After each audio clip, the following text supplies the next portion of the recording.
여러분, 권투 선수 중에 피터 버클리라는 사람이 있습니다. 들어보신 분 있나요? 피터 버클리. 없죠? 없을 것 같아요. 우리가 보통 뭐 타이슨이나 뭐 메이웨더, 뭐 파키아오 뭐 이런 사람들은 한 번씩 유명하니까 광고에 나와서 들어보잖아요. 근데 이 이름은 못 들어봤을 겁니다. 여러분, 이 선수가 영국인인데 별명이 있어요. 그 별명이 뭐냐면 바로 이겁니다. 최악의 권투 선수. 최악이라는 수식어를 갖고 있는 선수라는 거예요. 경기 기록을 보면은 왜 이런 별명이 주어졌는지 우리가 알 수 있어요. 300번을 싸워가지고 256번을 패배를 했습니다. 프로 권투 선수 경력 한 20년이 있었는데 12번의 무승부를 제외하고는 300번 싸워서 32번밖에 승리를 이끌어내지 못한 선수라는 거죠. 네. 이분의 어떤 경기 기록 중에 세계 기록이 하나 있어요. 그게 뭐냐면은 5년 동안 단 한 번의 승리 없이 연속으로 88패. 아무도 깨지 못하는 기록이라고 합니다. 승자승 원칙이라는 게 있잖아요. 그러니까 스포츠는 어쨌든 승자가 좀 이렇게 영광을 받는 그런 원칙 가운데 있는 건데, 그 원칙에 의하면 이 사람은 어떻게 보면 우리가 실패자라고 그 룰에서는 정의를 할 것 같아요. 실제로 영국 사회에서 이런 사람이 무슨 프로 선수로서의 자격이 있냐라면서 많은 원망의 소리를 이분한테 했다고 합니다. 그렇다고 이분의 이 권투 선수의 인생의 마지막이 실패자로 끝났는가? 그건 아니에요. 그건 아닙니다.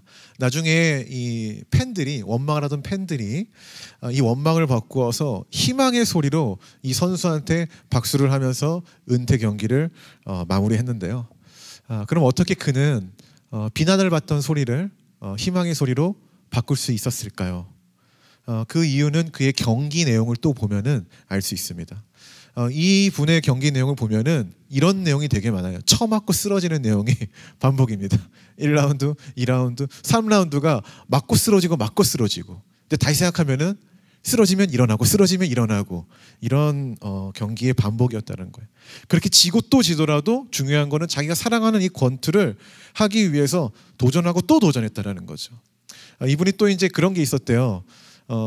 이게 권투 선수끼리 어떤 슬럼프에 있는 선수가 이제 좀 내가 자신감을 가져야겠는데 라고 생각을 했을 때 이 사람과 한번 붙는 거죠. 그러니까 이 사람이 이기면 자기가 자존심이 올라가니까, 자신감이. 그럼에도 불구하고 이 선수는 어떤 선수가 자기에게 대결 신청을 하더라도 피하지 않았다라는 거예요. 강자든 어떻든 간에 자기는 성실히 임했다라는 거죠. 여러분, 이런 말이 있습니다. 우리 한번 읽어볼까요? 시작. 재능 있고 압도적인 실력을 가진 사람은 감탄을 자아내지만 계속해서 다시 일어나는 사람은 감동을 준다. 이런 말이 있대요. 이런 말이. 비록 승리의 벨트를 거머쥐는 재능 있는 선수가 아니라는 것은 누가 봐도 알죠. 그러나 권투 선수라는 자신의 삶에 충실하고 최선을 다하는 선수였다는 것도 모두가 인정하는 이야기라는 거죠. 어쩌면 그런 모습이 이 원망스러운 소리를 좀 희망의 소리로 전환시켰던 것이 아닌가라고 제가 생각해 보는 겁니다. 이분의 일화를 봤을 때. 결국 중요한 건 뭐예요? 승자 패자가 아니라 주어진 삶에 우리가 어떤 태도로 임하는가, 이게 굉장히 중요한 거고, 어쩌면 이것이 오늘날 이 땅에 우리 그리스도인들에게 바라는 하나님의 어떤 모습이, 시각이지 않을까, 이런 생각을 한번 해봅니다. 제가 이 선수를 최근에 알았어요. 최근에 알았는데 저에게 큰 영감을 줬고, 이 선수의 일화가 어떤 하나님의 음성처럼 들렸습니다. 그가 보여준 성실함, 이 성실함은요, 성경이 그리스도인들에게 말하는 것과 같은 결을 하고 있거든요. 그리고 오늘날 우리 그리스도인들이 바라보아야 할 어떤 삶의 태도, 방향이라고 저는 생각합니다. 오늘은 이 선수가 보여줬던 어떤 성실함이라는 이 단어 안에서 하나님이 나에게 주신 인생을 좀 조명하는 시간 갖도록 하겠습니다. 그리고 우리가 살다 보면 우리의 성실을 방해하는 요소들이 있잖아요. 그것이 무엇인지 한번 보고, 더 나아가서 그럼 우리가 무엇에 성실하기를 하나님이 원하시는가, 이렇게 말씀을 보고 마치려고 합니다. 오늘 말씀입니다. 데살로니가 후서 3장 10절인데요. 함께 읽어보면 좋을 것 같습니다. 제가 요즘에 여러분 혹시 유진 피터슨이라는 목사님 아세요? 그 목사님이 쓴 성경 번역 중에 메시지 성경이라는 게 있어요. 그 중에 이제 단권 성경 중에 제가 잠언서를 매일 들고 다니면서 제가 아침마다 이제 스타벅스로 출근을 하거든요. 거기서 이제 딱 한 장을 딱 읽고 하루를 시작합니다. 근데 이 잠언이라는 단어, 이 잠언이라는 메시지 성경의 머릿말에 보면은 유진 피터슨 목사님이 이런 이야기를 썼어요. 많은 사람들이 오해하는 것들 중에 하나가 뭐냐면은 성경에 우리가 천국 가는 방법만 기록되어 있는 줄 안다. 이런 착각이 있다라는 거예요. 근데 성경을 세밀하게 이렇게 열어보면은 그뿐만 아니라 우리 사람이 보다 사람답게 살 수 있는 수많은 가치들에 대해서 기록한 것이 바로 성경이다라고 머릿말에 딱 써요. 저는 이게 굉장히 공감이 됩니다. 성경 우리가 천국 가는 방법, 뭐 하나님의 자녀가 되는 그런 이야기만 기록하는 게 아니라 인간이 보다 인간답게 살 수 있는 매우 상식적인 이야기에 대해서도 기록하고 있다는 거예요. 그 수많은 것들 중에서 하나가 바로 오늘 본문의 말씀입니다. 이렇게 말하죠. 일하기 싫어하는 게으른 자는 어떻게 하라? 먹지도 말라. 먹을 자격이 없다. 굉장히 이렇게 우리 좀 이렇게 찔리는 메시지를 전하고 있다라는 거예요. 데살로니가 후서는 게으름에 대해서 굉장히 직설을 날리면서 이것이 우리의 삶을 얼마나 망가뜨리는 요소들인가에 대해서 경고를 하고 있습니다. 경고를. 그리고 이런 말을 하게 된 배경에는 지금 어떠한 상황이 있었길래 오늘 이렇게 게으름에 대해서 경고를 하고 있는지 한번 살펴볼까요? 예수님이라는 존재부터 우리가 이제 교회라는 게 시작됐다고 말을 하잖아요. 그때부터가 초대교회고 지금까지가 이제 현대교회 뭐 한 2000년 정도의 역사가 있는데 그 초대교회에서부터 시작된 교회의 아름다운 문화가 있어요. 그게 뭐냐면은 교회 안에 어떤 뭐 불우한 성도들, 고아나 아기들 이런 자들이 있으면은 이 교회가 교회 공동체가 그리스도인들이 그들의 필요를 채워주고 위로하는 이런 아름다운 문화가 있었다라는 것입니다. 여러분 혹시 그거 아십니까? 국가의 복지 체제가 생기기 전까지 사회의 약자들은 교회가 케어했습니다. 여러분 역사를 보세요. 교회가 뭐 보이게 했든 보이지 않게 했든 이 사회의 약자들을 케어하기 시작합니다. 우리나라를 볼까요? 우리나라 구한말 시대 언제죠? 1800 뭐 중반부터 그때라고 볼 수 있죠. 그 시대 우리나라의 상황이 어땠는지 아십니까? 사람들이 질병으로 다 죽어갔어요. 근데 지금도 사람들은 질병으로 죽어갑니다. 근데 지금은 뭐 암과 같이 정복할 수 없는 그런 심각한 병으로 죽어가지만은 이때 당시에는 조금만 의학적 지식이 있고 케어를 하면은 충분히 살 수 있는 병인데 그것조차 할 수 있는 능력이 우리나라에는 없었어요. 의학 기술이 없었으니까. 그래서 그때 당시 1800년도에 후반이죠. 기독교 선교사들이 우리나라에 들어와 가지고 이 점을 굉장히 궁일하게 여긴 거예요. 그래서 최초의 서양 병원이 생깁니다. 이름이 뭐죠? 선교학과 광해원입니다. 은혜를 베푸는 집이라는 뜻이에요. 근데 이게 나중에는 이제 국가랑 어쨌든 같이 해가지고 이름이 바뀌죠. 뭐로 바뀌죠? 제중원. 근데 이게 국가가 운영을 하다가 우리나라 가난했잖아요. 운영이 안 되는 거예요. 멈췄습니다. 그래서 그때 함께 협업을 했던 미국인 선교사가 자기 나라로 가가지고 이렇게 많은 사람들 앞에 한국이라는 나라의 실태에 대해서 설교를 하기 시작해요. 하나님의 긍휼이 필요하다고. 그 설교로 그 은혜를 받은 사람이 있습니다. 그 사람이 자기의 재산을 기부, 그러니까 교회 말로는 헌금을 합니다. 선교 헌금을. 그 헌금을 갖고 와가지고 세브란스가 아닌 이게 나오면 안 되는데 제중원을 이렇게 뜯어 고쳐요. 그래서 이름을 바꾸죠. 그게 바로 오늘날의 세브란스고 이 세브란스라는 이름은 그 헌금을 낸 자의 이름을 딴 거죠. 세브란스 사람은 록펠러와 같이 스탠다드 오일을 같이 창업하고 했던 뭐 그런 사람이라고 말을 합니다. 뿐만 아닙니다. 우리나라는 의료도 연약했지만은 교육도 열악했죠. 교육이란 거는 가진 자만의 특권이었거든요. 당시 기독교 선교사님들은 우리나라에 와서 또 했던 게 뭡니까? 교육기관을 설립하는 겁니다. 물론 뭐 전부는 아니지만은 그래도 우리나라에서 오래된 대학들을 한번 역사를 추적해 보면은 그 시작에는 누가 있죠? 기독교라는 선교사님들의 시작이 있다라는 거 너무나 자랑스러운 이야기라는 거죠. 근데 이런 선교사님들이 이런 활동을 한 이유는 뭐냐면은 성경이 예수님이 이웃의 아픔에 공감하라는 메시지를 전했거든요. 그 메시지로부터 시작된 어떤 활동이고 이게 초대교회부터 흘러내려왔던 하나의 스피릿이라는 거예요. 교회의 문화라는 거죠. 당시 초대교회도 우리가 읽었던 어디? 데살로니가 교회도 이러한 이웃의 아픔에 공감하라라는 것을 적극적으로 실행을 했는데요. 물론 우리나라처럼 뭐 병원을 세우고 학교를 세우는 이런 게 아니에요. 좀 더 원초적으로 했습니다. 어떻게 했냐면은 교회 안에 사업가들이 있을 거 아닙니까? 그렇죠? 뭔가 사업가들이 있을 텐데 그 사업가들한테는 뭐 일꾼들이 필요하잖아요. 그럼 일꾼을 고용을 해야 되는데 당시 아고라 같은 광장에서 고용한 게 아니라 되도록이면은 교회 공동체 안에 있는 그러나 일감이 없는 자들을 이렇게 고용을 한 거죠. 탈무드에 보면 이런 얘기가 있습니다. 물고기를 잡아주지 말고 잡는 법을 가르쳐라. 그러니까 스스로 자립할 수 있도록 어떤 돕는 형태의 이웃사랑을 했던 거예요. 뭐 근데 안타까운 건 뭐냐면은 뭐 일자리라는 게 뭐 무한대로 많습니까? 아니요. 적거든요. 그리고 심지어 초대교회 공동체 안에는 좀 가난한 자들이 많았기 때문에 그런 방식으로는 모든 사람을 케어할 수가 없던 거예요. 그러면은 일이 없어서 먹을 것을 구하지 못하는 자는 어떻게 합니까?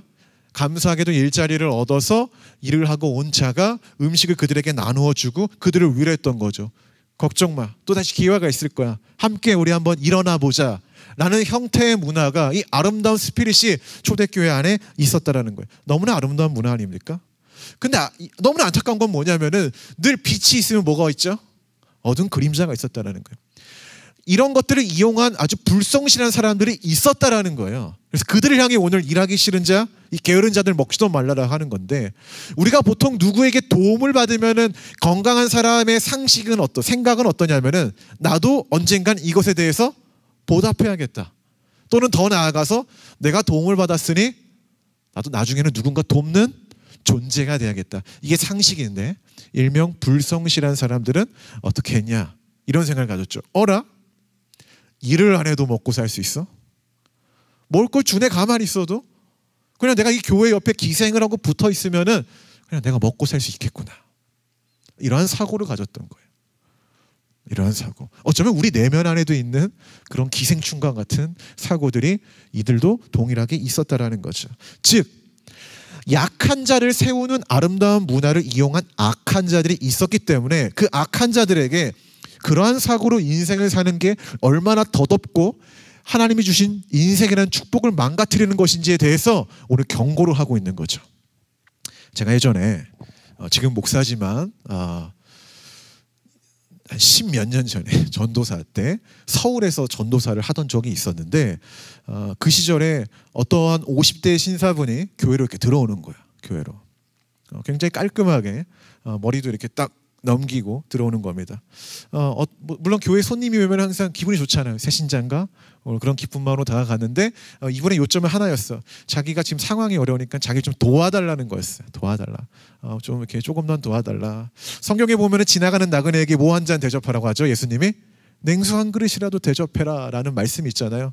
그러니까 저도 이런 분이 올 때마다 외면하지 않았어요. 나도 가난하지만 그래도 뭐 배고프다고 하니까 국밥이라도 한 끼. 지금 국밥이 10,000원이죠. 네, 그때 당시에는 이거의 절반이었는데 그 정도의 금액과 위로의 말을 전했죠. 힘내시라.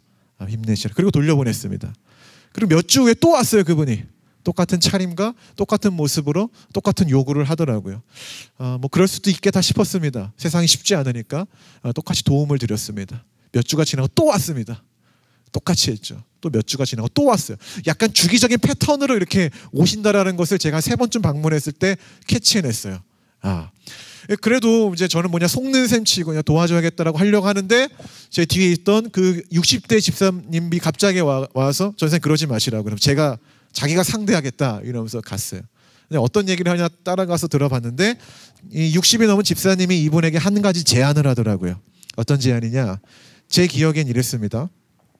자기가 60이 넘었는데 내가 지금 여대 앞에서 붕어빵 장사하면서 살아간다. 남들이 볼 때는 뭐 괜찮은 변변찮은 직업, 뭐 이렇게 뭐 잘난 직업은 아니잖아요. 뭐 그렇게 바라볼 수 있지만은 나는 내가 이렇게 노동을 하며 살아가는 인생이 너무 기쁘다라는 거예요. 기쁘다. 그 이야기를 잠깐 얘기하면서 그러니 여기 그분이 볼 때는 나보다 어리신 것 같은데 일을 하셔라 이렇게 제안을 하더라고요. 근데 이제 알잖아요. 그런 분들이 일자리를 못 구한다라는 걸. 거기까지 캐치하시고 그분이 지혜롭게 근데 지금 일을 못 구하는 건 아니까 내가 제안을 하겠다. 교회 안에 들어와가지고 1시간 동안 설거지하고 청소하면은 내가 하루 일당을 주겠다라고 제안을 하더라고요. 1시간 하면 하루 일다. 1시간 하면 하루 일다. 여러분 합니까 안 합니까? 꿀알 발죠. 바로 하죠. 저도 이분 바로 할 줄 알았어요. 근데 이분 단칼에 괜찮습니다 하고 거절하고 나가셨습니다. 제가 한번 따라가 봤어요. 어딜 가나. 바로 밑에 교회가 있었거든요. 그 상가는 이렇게 그 뭐랄까 뭐 빌딩이라고 하나요? 빌딩에 교회가 3개나 있었거든요. 바로 밑으로 가서 너무나 놀랍게도 나에게 또 똑같은 레퍼토리 그대로 이렇게 이야기하더라고요. 나중에 알았어요. 그 지역 사역자들한테 들은 건 뭐냐면은 이분은 이 지역에서 그냥 이렇게 살아가는 걸로 되게 이제 좀 유명한 분이고 교회를 돌아다니는 어떤 패턴이 있다라고 이야기를 하시더라고요. 교회가 도움을 이렇게 요청하면은 외면하지 않으면 알고 저는 그 마음을 이렇게 이용하면서 살았던 사람이라고 생각합니다. 제가 그때 확고하게 깨달은 점이 있어요. 확고하게 깨달은 점. 그건 뭐냐면은 내가 만약 누군가를 도울 형편이 된다면 되도록이면 성실하게 살고자 하는 의지를 갖고 있는 사람을 도와야겠다라는 거예요. 포인트는 성실이라는 거죠. 성실. 여러분 초대교회에 디다케라는 12사도의 가르침이라는 성경 외에 책이 있었습니다. 그 책에 이런 내용이 나와요. 뭐냐면은 형제가 그러니까 나그네가 와서 나 좀 재워주세요 라고 요청을 하면은 재워주래요. 다만 리미티드가 있습니다. 딱 3일까지만 재워주라. 3일까지. 근데 만약에 이 나그네가 이 형제가 더 도움을 요청하면은 그때는 이렇게 반응하라. 일감을 줘라. 일을 하게 만들어라 라는 디다케라는 12사도의 가르침. 초대교회들이 성도들이 교회들이 읽었던 하나의 지침서가 있습니다. 이런 얘기가 있다는 건 뭘까요? 아마도 그 당시 교회가 나그네와 같이 연약한 자들을 환대하는 아름다운 문화를 갖고 있었는데 이것을 이용하는 불성실한 사람들이 있었기 때문에 이런 지침서가 있었던 것이 아닐까라는 생각이 듭니다.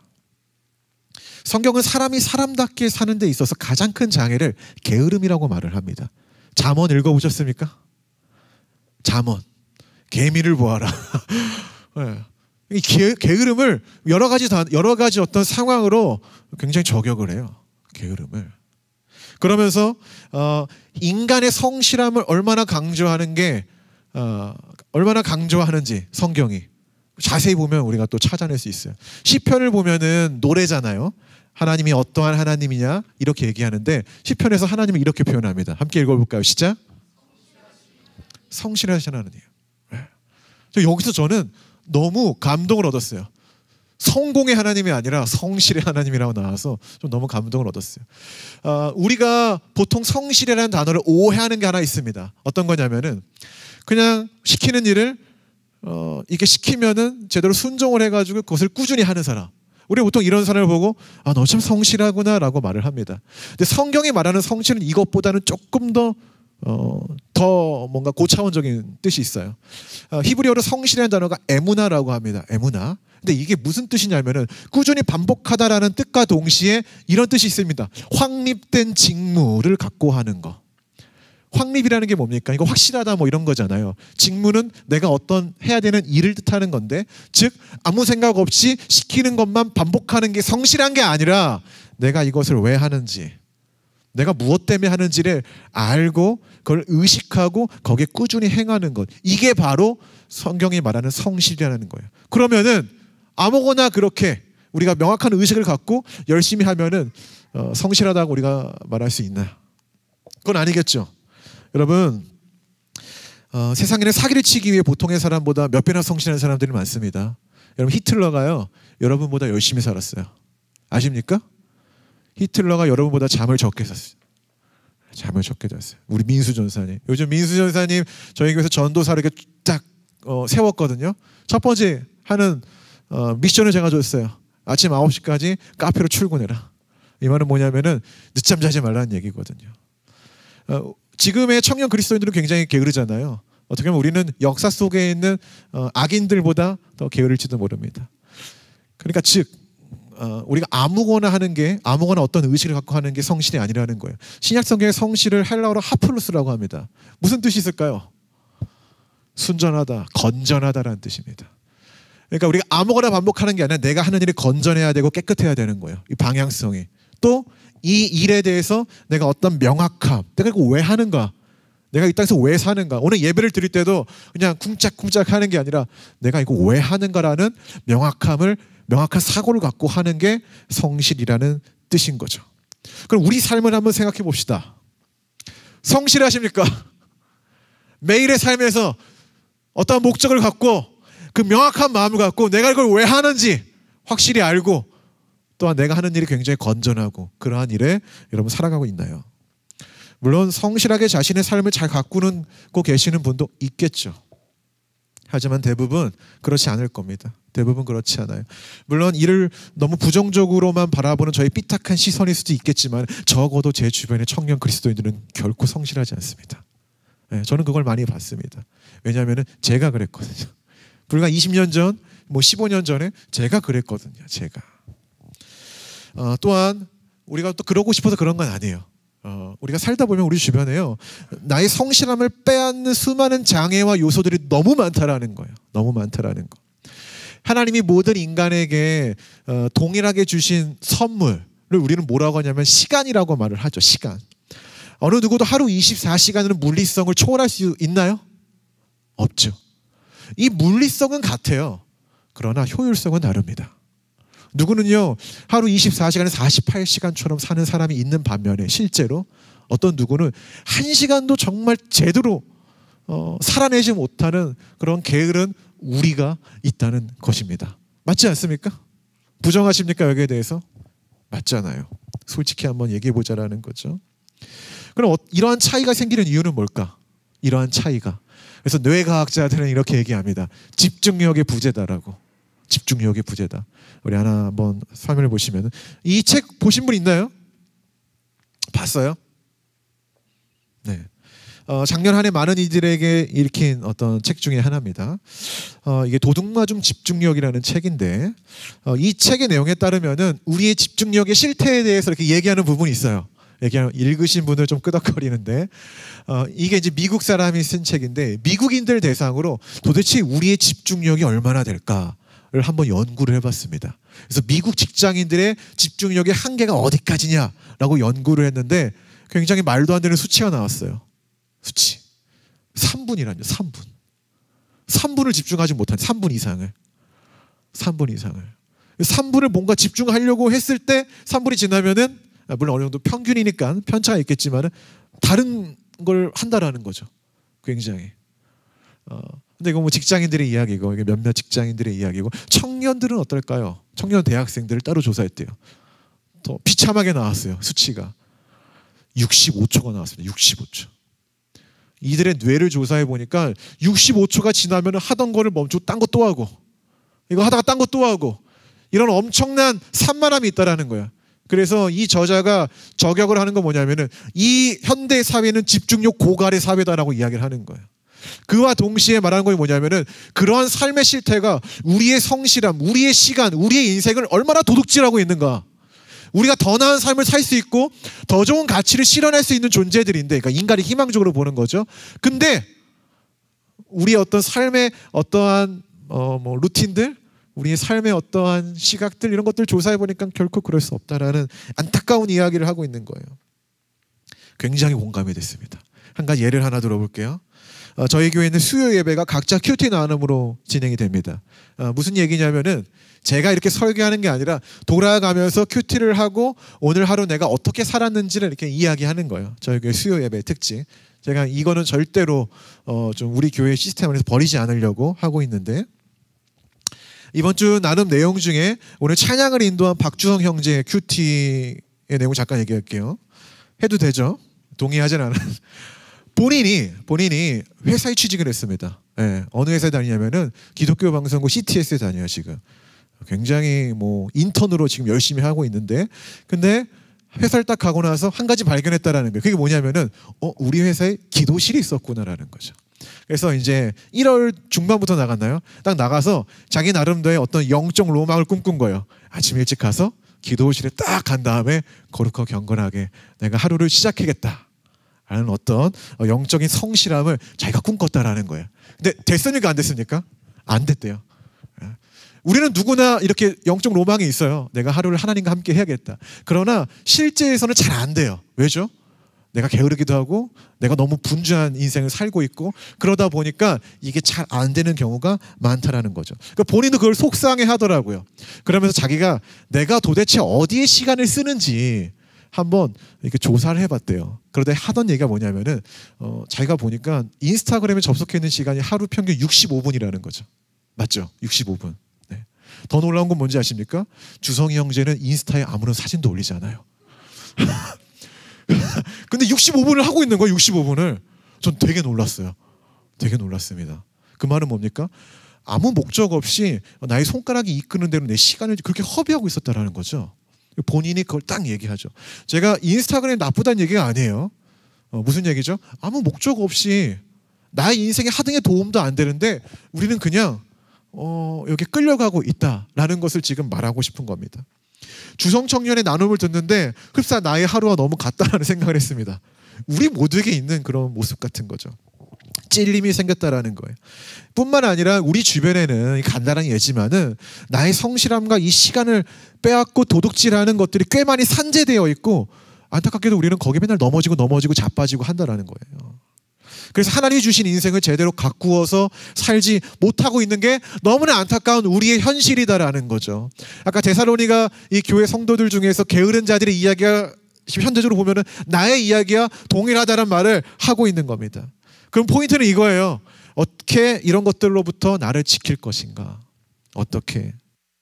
우리가 어떻게 하면 불성실한 나의 하루를 성실한 하루로 전환시킬 수 있을 것인가? 이게 굉장히 중요한 포인트라는 거죠.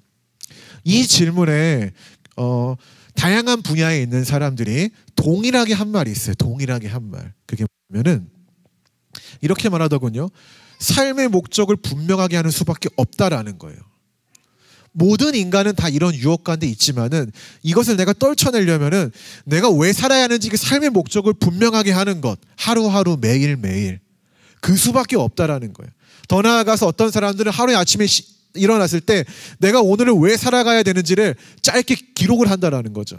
그 말은 뭐냐면은 삶의 목적을 분명히 하는 어떠한 루틴이 자기의 삶에 이렇게 새기는 거죠. 그것을 강화시키는 거 말고는 없다라는 거예요. 기독교적으로 말하면 뭘까요?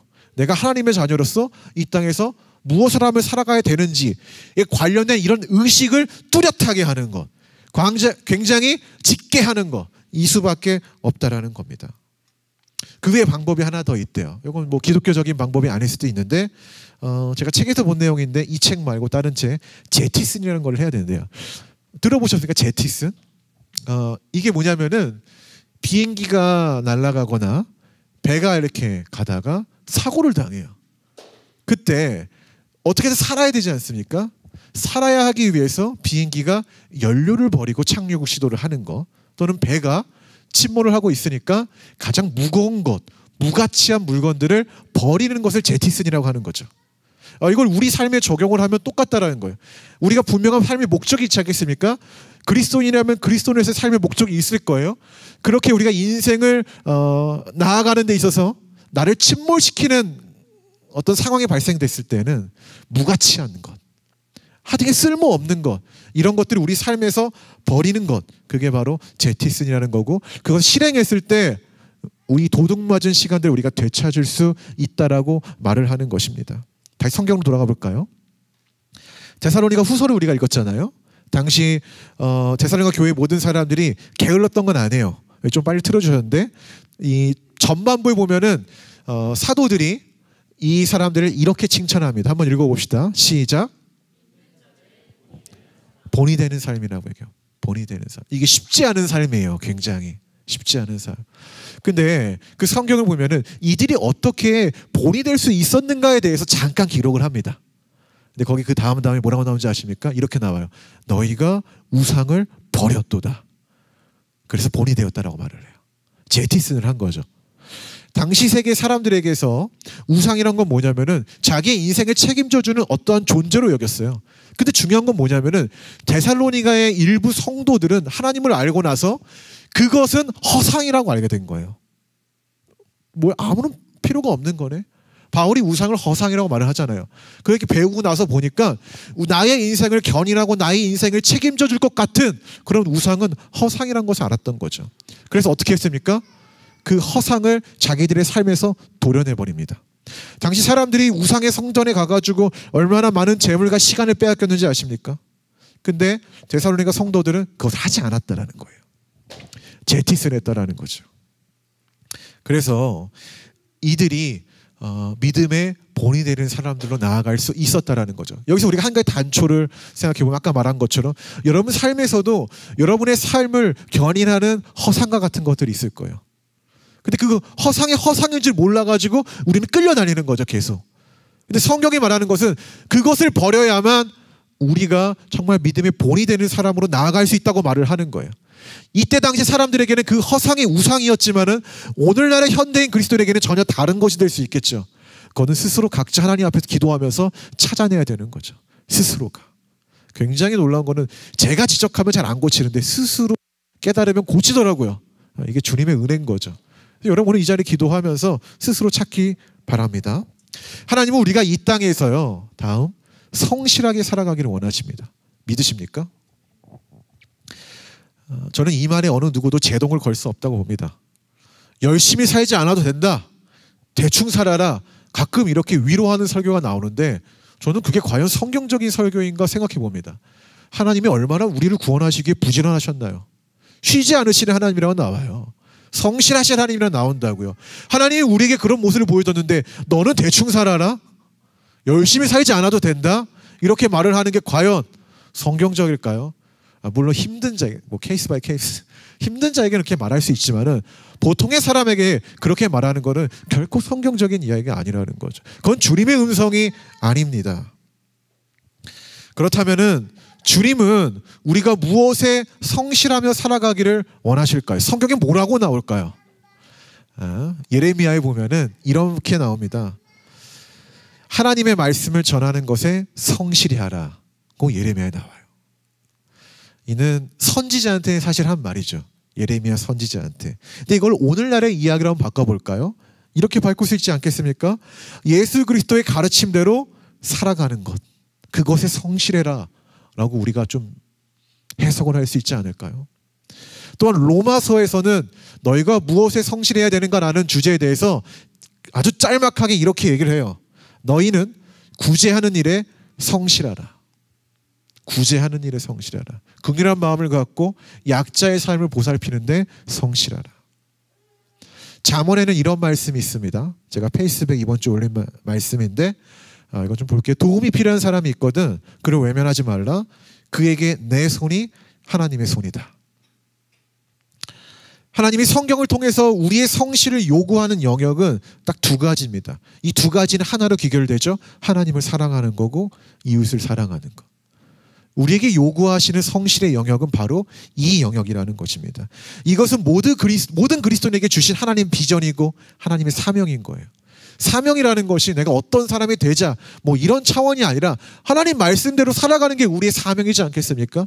그렇다면 하나님을 사랑하고 이웃을 사랑하는 것은 어느 특별한 사람들만이 할 수 있는 영역이 아니라 우리 모두에게 주신 하나님의 명령, 하나님이 우리에게 요구하시는 성실의 영역이라는 것입니다.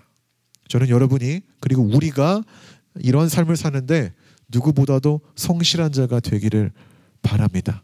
근데 그것은 저의 주장이 아니라 성경에 기록된 하나님의 메시지라는 것입니다. 믿으십니까? 말씀의 결론을 맺겠습니다. 오늘 성실에 대해 제가 아주 강력하게 선언을 했지만 사실 저 자신도 불성실한 하루를 살 때가 많이 있습니다. 네, 있어요. 물론 의도적이거나 어떤 계획적인 게으름도 있어요. 이런 거죠. 오늘 내가 열심히 예배를 드렸으니까 나는 목사니까 월요일날 쉬어야겠다. 이렇게 내가 게으른 경우가 있지만은 그럼 월요일만 쉬고 화요일은 부지런해지는가? 꼭 그건 아니에요. 이상하게 화요일만 되면 핸드폰이 눈에 들어오는 거죠. 그렇게 무의미하게 살아가는 하루가 저도 많다라는 거예요. 그런 게으른 하루를 살아갔을 때 내가 어떤 마음의 상태인지를 제가 스스로 좀 묵상을 하고 분석을 해봤습니다. 그랬더니 제가 발견한 게 있어요. 그게 뭐냐면은 내가 게으르고 불성실한 하루를 살았을 때는 하나님이 내 안에, 하나님이 안에서 내가 어떻게 살아야 하는지에 대한 이 존재성이라는 게 있잖아요. 굉장히 흐릿해졌을 때더라고요. 그런 날은 굉장히 내가 어떤 존재인지, 내가 주님의 자녀로서 어떻게 살아야 되는지 이 의식이라는 사고가 굉장히 흐려졌을 때 제가 진짜 게으르게 살더라고요. 네. 시간을 막 날려버리고 정말 그렇게 살더라고요. 목사인 제가. 그런데 한편으로 이런 생각 들어요. 그런 인생이 편해요. 침대에 누워서 웹툰만 보고 그냥 이렇게 릴스 같은 거 보면은 알아서 자극적인 영상을 보여주잖아요. 계속 재밌게 누가 춤추기도 하고 이상한 짤도 나오고 그렇게 한두 시간 보내는 게 솔직히 말해서 편하고 좋아요. 네. 그런데 그렇게 1시간 2시간 보내고 나서 제 마음에 있는 거는 허무감밖에 없더라고요. 제가 이걸 알아요. 아는데도 이상하게 이 허무함을 쫓아가는 내가 있다라는 거예요. 근데 그런 나를 발견하고 내가 이런 허무적인 삶에서 좀 출애굽하고 싶다는 생각이 들었어요. 여러분, 우리가 이런 삶에 너무나 들어가 있으면은요, 자기가 노예인지도 몰라요. 이스라엘 백성들이 그랬잖아요. 노예로 살다 보니까 이 삶이 그냥 안 좋은 건지 의식조차가 없었잖아요. 그래서 나가기 싫은 거죠. 똑같은 거예요. 내가 여기에 너무 빠져 있다 보니까 이 허무적인 삶이 내 삶을 결코 이롭게 하지 않는다는 거 내가 알매도 불구하고 안 나오는 거죠. 근데 어느 날 하나님이 은혜를 주셨는지 아니면 내가 스스로 뭔가 자각을 했는지 모르겠지만은 저는 은혜라고 생각합니다. 주님의 은혜로 내가 이렇게 살아가는 인생이 결코 주님 보시기에 아름답지 못하다라는 것을 알게 된 거죠. 탈출하고 싶었어요. 근데 잘 안 돼요. 그렇죠? 중요한 건 잘 안 된다라는 거죠. 근데 그럼에도 불구하고 제가 이런 마음을 가졌을 때 탈출하고 싶어서 가장 먼저 했던 일, 허무감이 들었을 때 가장 먼저 했던 일이 뭔지 아십니까? 그건 너무나도 뻔한 기도였어요. 기도. 뻔하디 뻔한 이야기. 우리가 어떤 목사님들에게 상담을 하면 기승전 기도. 기도해라. 그 답밖에 못 받잖아요. 저도 옛날에 이런 답을 받았을 때 뭐 목사 별거 없네. 뭐 상담하다가 이제 기도합시다. 이러면 끝나잖아요. 근데 이게 제 그때는 그 기도의 대단함을 못 느꼈는데 이제는 알겠어요. 이 기도가 진짜 힘이 있다라는 거. 기도가 불성실한 우리를 성실한 나로 바꾸는데 무슨 대안이 되냐고 반박할 수 있어요. 아직 제가 너무나 미숙해서 그 이상의 경지를 경험하지 못했기 때문에 이런 솔루션밖에 제공하지 못함 저도 압니다. 그러나 나 자신을 바꾸는데 기도만큼 큰 동력은 없다고 저는 생각합니다. 그래서 하나님이 주신 소중한 하루를 허비하는 나를 발견했을 때 그냥 무릎을 꿇고 기도하는 거죠. 시편에 보면 시편 기자들이 이렇게 기도를 해요. 주님, 나에게 성실을 거둬가지 말아 주시옵소서. 성경이 말하는 기도인 거죠. 시편 기자들이 그렇게 기도를 해요. 주님, 내 인생이 허비되지 않게 하여 주시옵소서. 내가 무엇 때문에 살아야 하는지 내 삶의 동력을 허락하시고 엔진의 시동을 걸어달라고 기도를 하는 거죠. 엔진의 시동을 걸어달라고. 근데 그럴 때마다 감사하게도 하나님은 제가 목사로서 하나님의 존재성이 짙은 사람으로 살아갈 수 있는 기회와 환경들을 제공하신다라는 거예요. 응답하신다라는 거예요. 믿으십니까? 예를 들어서 이렇게 응답하세요. 2024년도 1월달 홀리스 설교자를 섭외해야 되는데 섭외가 안 돼요. 심지어 섭외를 했다가 해도 드릴 수 있는 사례비가 없어요. 지금 재정으로. 그럼 누가 설교합니까? 제가 해야죠. 하나님은 그런 상황을 세팅하셔서 제가 더 설교를 준비하면서 성실하게 살아갈 수 있는 기회와 환경들을 나에게 제공했다라는 것입니다. 우스운 이야기 같습니까? 아니요. 하나님의 응답은 이렇게 되더라고요. 물론 초자연적으로 뭔가 뚝뚝 떨어지는 게 아니라 내가 그렇게 기도를 하니까 그래, 그럼 너가 성실하게 살 수 있도록 하나님이 그런 환경을 제공하시더라고요. 저는 이게 하나님의 기도 방법 중에 하나라고 생각이 됩니다. 할렐루야. 돈을 벌고 싶습니까? 뭐 조크죠, 이런 거는. 혹시 이 자리에 하나님이 주신 소중한 인생을 아무 의미 없이 낭비하고 있다고 여기는 분들이 계신다면 또 우리가 새해에 늘 계획이 있잖아요. 그러나 얼마 지나지 않아 포기한 분들이 있다면은 오늘 하나님 앞에 기도하시기 바랍니다. 주님, 나에게 성실함을 거두어가지 말아 주시옵소서. 나에게 성실함을 부어달라고. 그럴 때 비로소 주님이 여러분들이 보다 하나님의 자녀로서 성실하게 살 수 있도록 부어주실 것입니다. 어떻게요? 내가 누군지, 내가 뭐 하며 살아가야 되는지, 오늘 하루를 내가 어떻게 살아가야 되는지 그 뚜렷한 의식, 명확함을 주님이 허락하실 거라는 것입니다. 요거를 수련의 언어로 이야기하면 비전인 거죠. 비전. 근데 비전이라는 게 대단한 뭔가 허무맹랑한 그 뜬구름 잡는 게 아니라 내가 살아가는 그 명확함, 하나님이 그것을 깊이 주신다라는 것입니다. 이 자리에서 아무리 성실을 위해 기도한다 해도 여러분 내일 넘어질 겁니다. 제가 예언할 수 있어요. 넘어질 거예요. 그러나 우리 아까 서론에서 제가 얘기했던 한 분 기억하십니까? 피터 버클리의 경기 내용을 한번 생각해 보자라는 거예요. 그는 왜 그렇게 제대로 된 정타 하나 꽂지 못하고 두들겨 쳐맞았을까요? 거기에 대해서는 모르죠. 뭐 재능이 없다 말할 수 있지만, 근데 중요한 건 뭐라고요? 그렇게 쳐맞으면서 왜 다시 일어났을 거라는 거죠. 안 하면 되잖아, 선수. 너무 편안하잖아요. 그냥 다른 인생 살면 되는데 왜 굳이 고집했을까? 저는 그렇게 생각해요. 이 사람이 그렇게 쳐맞고 넘어지면서 다시 일어난 이유는 나는 프로곤투 선수야 라는 짙은 의식이 있었기 때문이지 않을까라고 말입니다. 이처럼 우리가 세상의 유혹들에 쳐맞아 쓰러져도 우리가 다시 일어날 수 있는 이유는 뭡니까?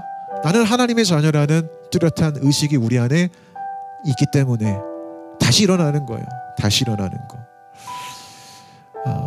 승리를 못해도 됩니다.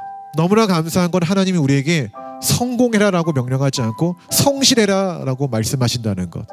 너무나 감사한 거 아닙니까? 우리는 그 성실에 순종할 수 있는 그리스도인이 되길 바랍니다. 어디에 성실하라고요? 하나님을 사랑하는 것에, 또한 이웃을 사랑하는 것에 성실하는 겁니다. 그리고 여러분의 인생을 살아가는 것에 성실하길 바랍니다. 우리 안에 그 성실이 영원하기를 주의 이름으로 축원합니다. 아멘. 먼저 기도하겠습니다.